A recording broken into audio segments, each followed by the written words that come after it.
I was placed into foster care when I was 2 for the first time, and I did get adopted when I was 6. My adopted family didn't work out, and they got me taken away from them. I was in foster care from 11 to 16, and I was in about 27 different homes.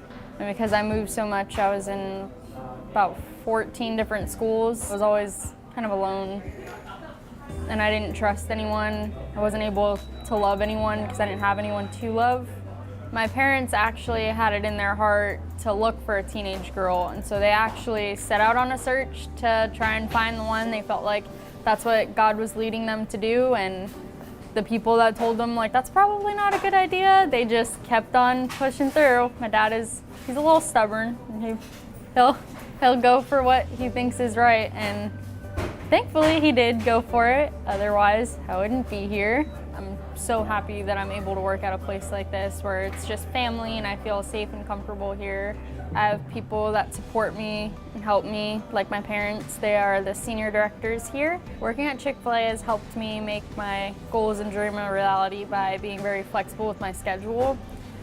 Because of that, I'm able to work with my horses more, work with my dogs more. I just had a litter of puppies last night, and I didn't know that they were coming. And so I had to get my shifts covered, and it was definitely easy to get it covered because everyone cares and is willing to help. The leadership here is definitely different than any other place that you could ever work.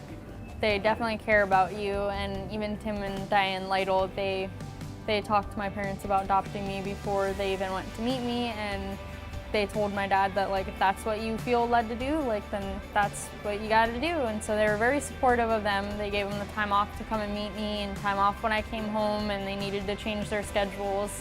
And by my parents adopting me, they kind of led by example. You know, it might not be what everyone else thinks that you should be doing. It might not be like the example that everyone's setting in the world, but they set that good example. And so from them adopting me, we've had other people at our store that have followed their example and also adopted kids. And so that's awesome to get some more kids out of the system just from their small example. They made it a big impact.